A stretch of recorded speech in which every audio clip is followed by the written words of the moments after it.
Let me start with something that may surprise you. Some of the biggest changes I've created in my life, goals I've reached, and dreams that I stepped into have happened while still having doubts, fears, and negative thoughts. And today, I want to talk about the internal battle that may be holding you back, especially in midlife. Hi, beautiful friend. I'm Ileana, and here on this channel, I help women in midlife reconnect with their bodies, reset their mindset, and step into this next chapter of their lives with clarity, confidence, and self respect. So here's the thing, the belief that in order to create the life that you want, you must always feel and think positively is simply not how the human brain works. And this conversation is especially important right now because we are right around the halfway point of the year. This is the moment when many of us start reflecting. We look back at the goals we set in January, the changes we hoped to make, the dreams we said we were going to finally pursue, but realize that doubt, fear, and negative thoughts have slowed us down. Maybe you started strong. Maybe you had good intentions. But somewhere along the way, those old sneaky thoughts starting to show up again. Thoughts like, what if it doesn't work? What if I'm too late to start? What if I fail? If that has happened to you, today's message is for you because negative thoughts do not disqualify you from creating the life that you want.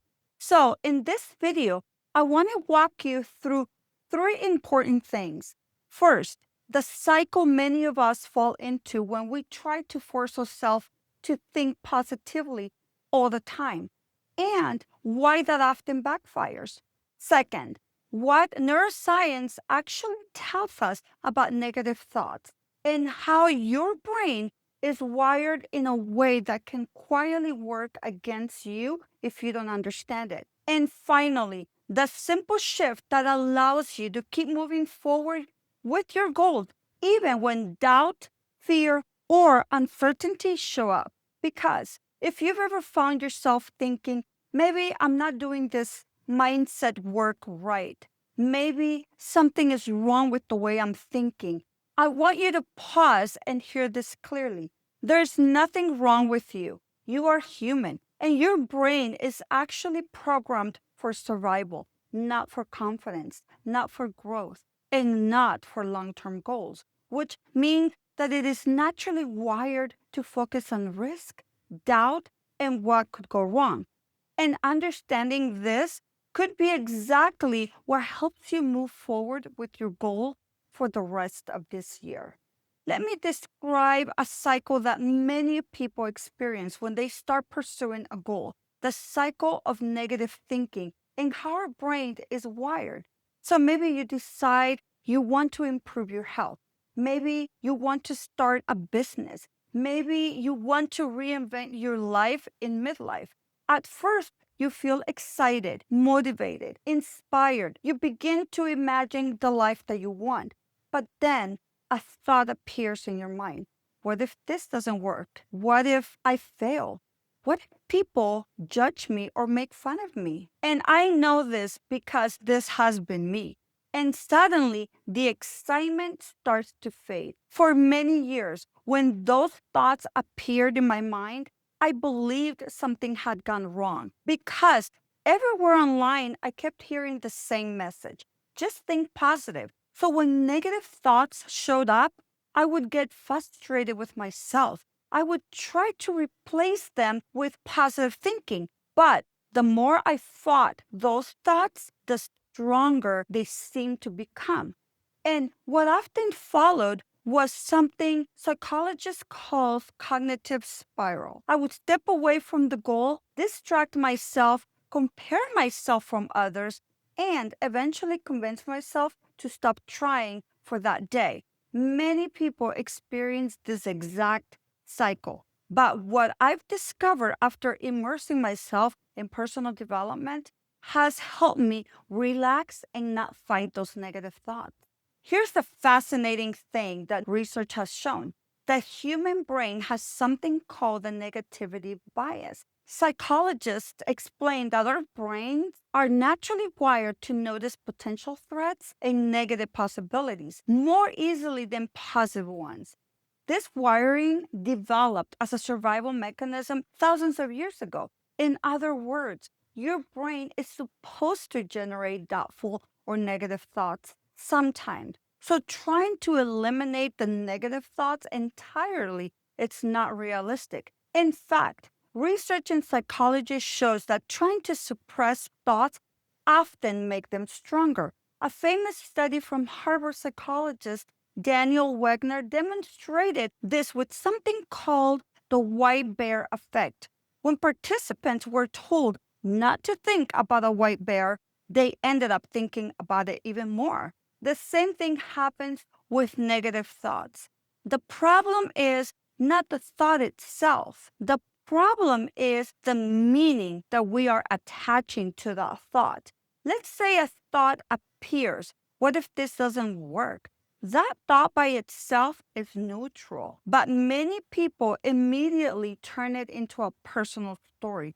This means I'm not capable. This means I'm not confident enough. This means I shouldn't even try. And that's when the thought becomes powerful. So, what do you actually do when negative thoughts appear? Because, trust me, they will appear. The first step is surprisingly simple. Stop fighting the thought. Instead of resisting it, acknowledge it. You might even say to yourself, okay, there's the thought again. And then simply continue doing what you were doing. One of the most powerful concepts in psychology is this: thoughts are not commands, they are just mental events. Just because a thought appears does not mean it's true. It does not mean it predicts the future. And it certainly does not mean that you should stop pursuing your goal.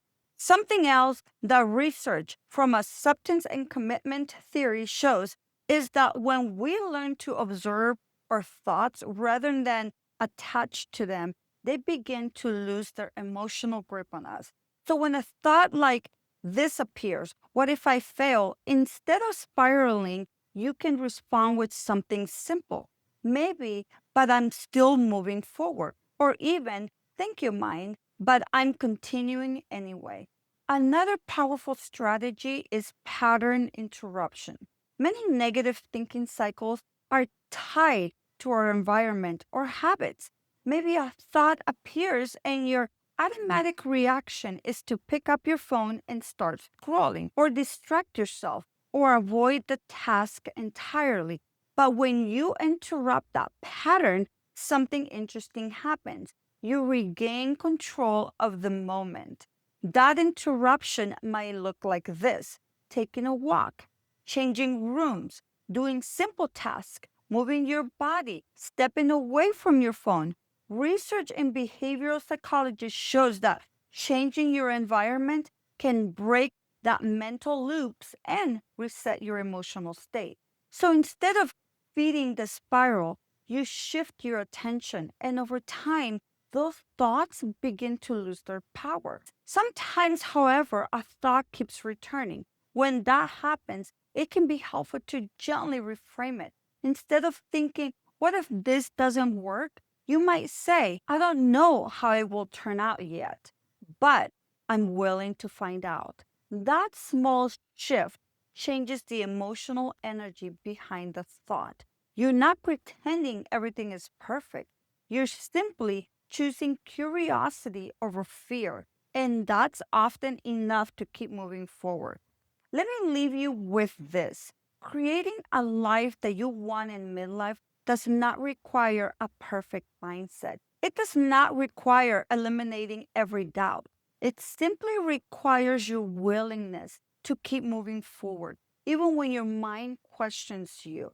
Because what I have learned is this: confidence in what you want to accomplish is not absence of doubt or negative thinking. That confidence comes from the decision to continue anyway. So the next time a negative thought appears, pause and remember, it's just a thought. It doesn't define you. It doesn't predict your future. and it does not get to decide what is possible for your life. The woman you are becoming is not built by perfect thinking. She's built every time you choose to keep showing up, especially on the days that feel the hardest. And friend, that is more powerful than you may realize. I truly hope something in this message stirred something within you. I hope it reminded you that it is never too late to feel excited again about a dream, about a goal, or the life that you still want to create. And if this message encouraged you, like, subscribe, and share it with another woman who needs the reminder that her time is not up. And you, remember, you are not too old, it is not too late, and you are not behind. You are right on time for the woman that you are becoming. Remember to click on the link below to download the powerful tips to help you embrace your second act. And thank you for watching. Thank you so much for being on this journey with me. And I hope to see you in the next video where I'll share with you practical ways to keep going and not quit halfway through your journey. I'll see you in the next video. Bye, friend.